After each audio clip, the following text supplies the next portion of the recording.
కొడుతుంది, ఇప్పటివరకు పనిచేసారు, కూర్చోవాలంటే ఇబ్బందిగా ఉండొచ్చు. కానీ సంతోషం ఏంటంటే నేను మొదటిసారిగా చాలామందిని ఉద్దేశించి చాలామంది ముందు మాట్లాడేటటువంటి అవకాశం రావడమే నాకు ఒక సంతోషం. ఎందుకంటే నేను ఇక్కడ ఉన్నాను, వచ్చిన కొన్ని రోజులలో కూడా అందరినీ కలుస్తుంటా. కానీ ఈరోజు అంబేద్కర్ జయంతి సందర్భంగా ఇక్కడ మాట్లాడడానికి అవకాశం రావడం అనేది నిజంగా నాకు అది అదృష్టం. ఇంతమందిని ఉద్దేశించి కూడా నేను ఎప్పుడు మాట్లాడలేదు. స్కూల్లో చాలాసార్లు మాట్లాడుతూ ఎక్కువగా అక్కడ హిందీ ఇంగ్లీష్లో మాట్లాడుతుంటాం. సరే, భాష ఏదైనా కానీ భావం అనేది ముఖ్యం.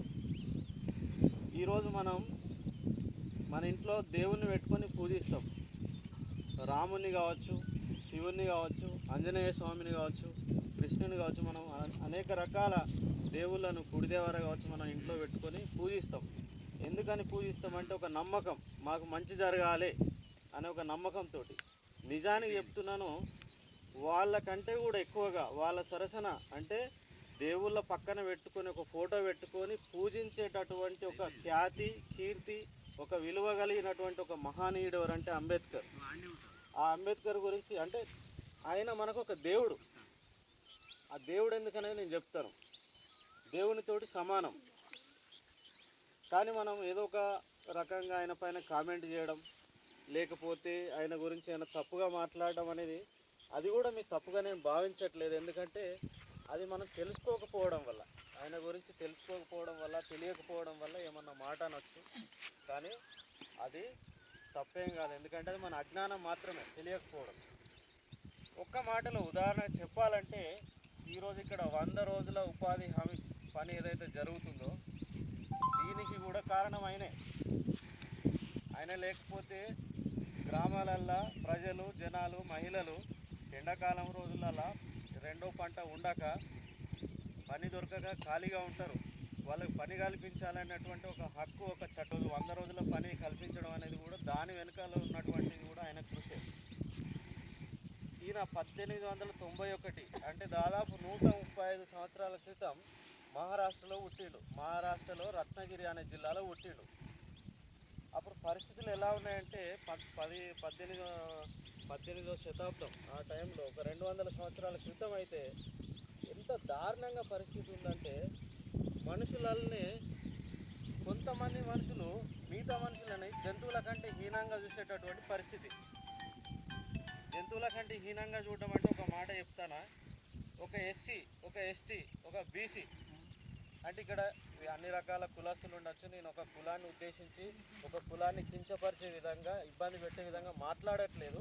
కానీ ఒక 200 సంవత్సరాల క్రితం పరిస్థితులు ఎలా ఉన్నాయని చెప్తున్నాను. ఒక ఎస్సీ కానీ, ఒక ఎస్టీ కానీ, ఒక బీసీ వ్యక్తి కానీ, అగ్రవర్ణాలు అనే కులాలు ఎవరైతే ఉన్నారో వాళ్ళ ఇంటి ముందు నుండి అంటే వాకిట్లో కాదు, వాళ్ళ ఇంటి ముందున్న రోడ్లో నడవాలంటే ఈ అణగారిన కులాలు ఏవైతే ఉన్నాయో వాళ్ళకు మహిళ ఉంది. మహిళ అంటే వాళ్ళు మట్టి మనుషులు, వాళ్ళకు మురిగుంది, వాళ్ళు మన ఇంటి ముందు నడవద్దని కండిషన్ పెట్టారు. అప్పుడు ఈ రాజ్యాంగం, ఈ సమాన హక్కులు లేవు. ఆ కండిషన్లు ఏంటంటే నడుముకు ఒక తాటాకు కట్టుకోవాలి, మూతికి ఒక ముంతను కట్టుకోవాలి నడిచేటప్పుడు.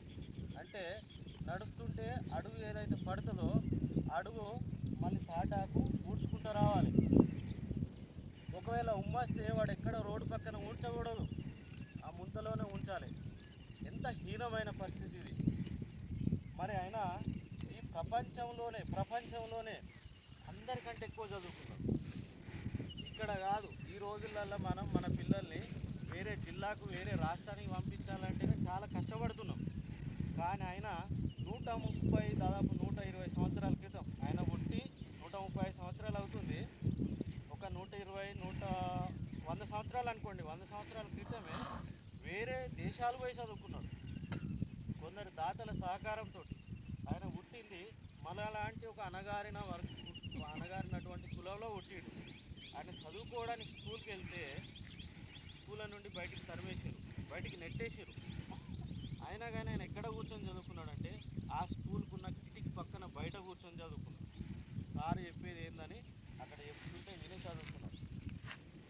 మనకంటే చాలా అసలు ఆయన చరిత్ర చెప్పుకుంటే మనకు కన్నీళ్ళు వస్తాయి. అంటే కష్టాలు పడి ఒక నిర్ణయం తీసుకున్నాడు. నేను బాగా చదువుతుంది మా దేశంలో ఎవరైతే సామాజిక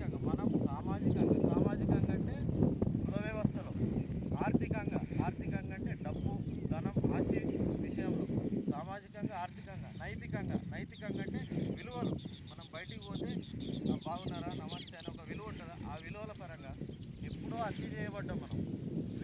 వేల సంవత్సరాల నుండి అణగారిన వర్గాలనేవి ఏ రకంగా సామాజికంగా, ఆర్థికంగా, నైతికంగా హత్య చేసిర్రు. హత్య చేయడం అంటే మనిషిని కత్తి తీసుకొని పొడిస్తే వాడు చచ్చిపోవడం, అది మాత్రమే హత్య కాదు. సామాజికంగా సమాజంలో మనకు విలువ లేదు. ఆర్థికంగా మనం పని చేయాలి. పని చేస్తే పని చేసినంత ఒకరికి మనం ఎప్పుడు ఒకరి కింద కూలి వాళ్ళమే ఒకప్పుడు. ఆర్థికంగా, నైతికంగా అంటే ఎప్పుడు కూడా పేరు పెట్టి కూడా పిలిచేది లేదు. అరే రారా, అటు పోరా, ఒక మాటలో చెప్పాలంటే పూర్తి పదాలతో పిలవడమే. అట్లాంటి పరిస్థితులలో ఉన్నప్పుడు ఆయన ఏం చేసాడు, కన్నీళ్ళు పెట్టుకొని నేను చదువుకొని